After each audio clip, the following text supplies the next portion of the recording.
Hello? Can you hear me? This is trickier than I thought it would be. What if I... Oh, that worked. Hey, Caroline's conscience here. I'm that voice in her head that guides her down the right path. You have one too. Have you ever felt that little nudge in the back of your mind to talk to someone who looked like they needed help? Or to speak up when something was wrong? That's your conscience talking. Now, you might be wondering why I'm here instead of Caroline herself. Well, remember that desk building debacle from the last lesson? Oh, how could you mess this up? The instructions said the assembly was supposed to be easy. Whew. Let's face it, we all make mistakes. Health advocates, have you ever said or done something you wished you could take back? In these situations, a well-crafted apology can go a long way, and it's a lot harder than it sounds, which is why I'm here in the first place. So today we're going to look into 3 guidelines for an effective apology, and hopefully, by the end, Caroline will have a well-crafted apology for Justin. Are you ready, health advocates? Let's get into it.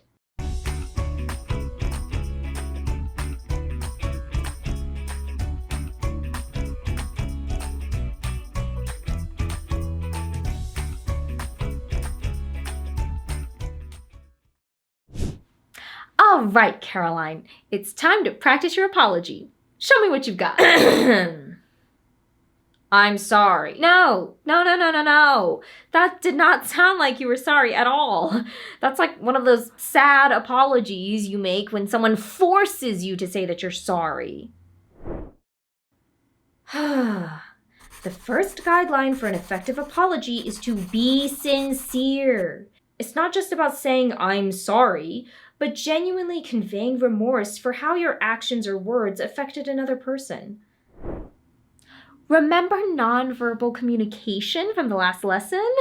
With your tone and your body language, you have to mean it, Caroline. Why don't you try again, with a little more feeling this time? Justin, I'm sorry. But that desk was ridiculous. You said that the assembly was supposed to be easy. That wasn't easy. There were like a million screws and they were all different and you didn't even buy me pizza afterward like you said you would. Stop. Okay, pause. Time out. Take a deep breath. Why'd you stop me? I was on a roll. Again, Caroline, you have to be sincere for your apology to be effective. A sincere apology doesn't include excuses. Adding an excuse into an apology places the blame for your actions on something else. Apologizing well requires you to take accountability for your actions. I understand what you're saying, but I can't even explain what made me so upset in the first place. When apologizing, it's okay and often helpful to acknowledge the part your feelings played in your actions. However, you should also acknowledge that they are not an excuse for poor behavior. It's best to take ownership of both your feelings and their consequences. Before you try again, take some time to reflect on why you felt the way you did.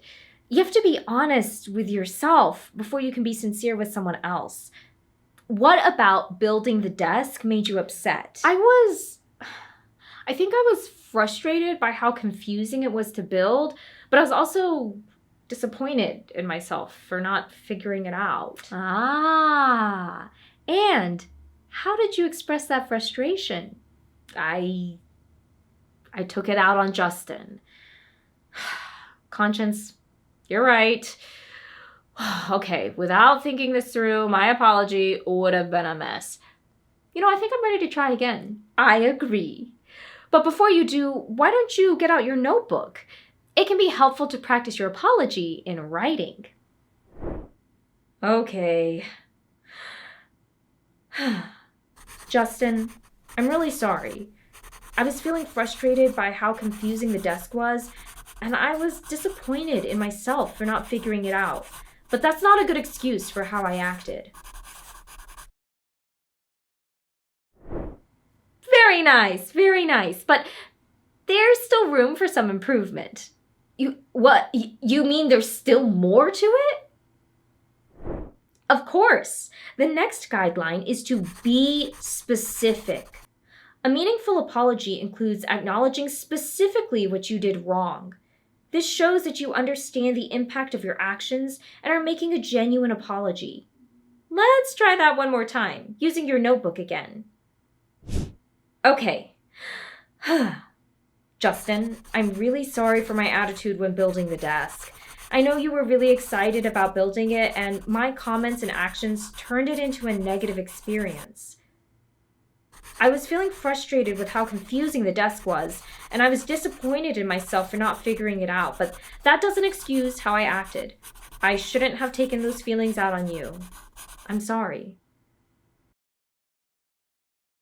There we go. Now we are getting somewhere. That was almost a perfect apology. It's just missing one more important ingredient. What am I missing now? The final guideline is to make amends. Whenever possible, offer to make things right. This could mean replacing something you broke, taking steps to ensure you don't repeat the behavior, or simply asking what you can do to make it right. What do you think is the best course of action here, Caroline? Well, it's not like I broke the desk or anything, so I think taking steps to prevent this from happening again is the best course of action. I already figured out some solutions for the miscommunication issues Justin and I were having in that last lesson, so maybe I could express those? Well, that sounds like a wonderful plan. Also, it never hurts to practice your apology beforehand, so feel free to do so until you feel comfortable. But I believe in you. You are ready.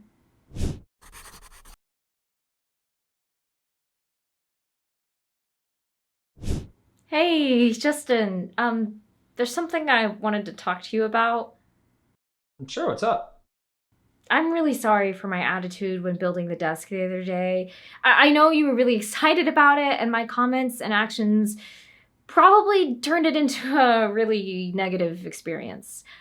I was really just feeling frustrated with the difficulty of the project, and I felt disappointed in myself. But that is no excuse for how I acted.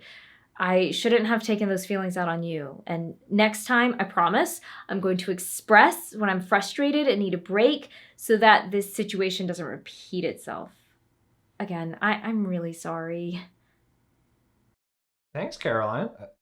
I hear you, and I accept your apology. I want to apologize too.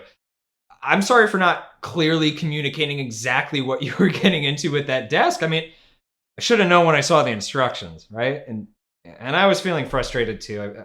I probably should have suggested taking a break. Plus, I totally forgot to order pizza after, even though I promised. So I'm sorry, Caroline.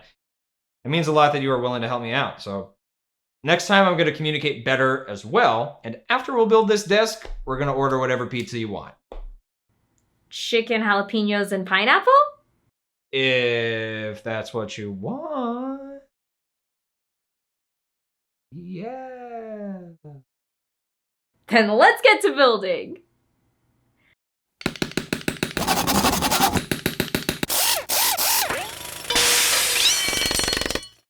And done! Oh, wow, that turned out way better than the first build. Couldn't have done it without your help, Caroline. No problem, Justin. Happy to help. It was delightful to hear not one, but two fantastic apologies today. Keep in mind, advocates, when apologizing, be sincere, be specific, and offer to make amends. We all make mistakes in our relationships, but a strong apology is the healthiest way to get us back on the right track. Until next time, I'm Caroline's Conscience, and remember, prioritizing your relationships is a choice you make every day, and it's worth it. So keep treating others with respect, take care, and we'll see you next time. Hey, hey.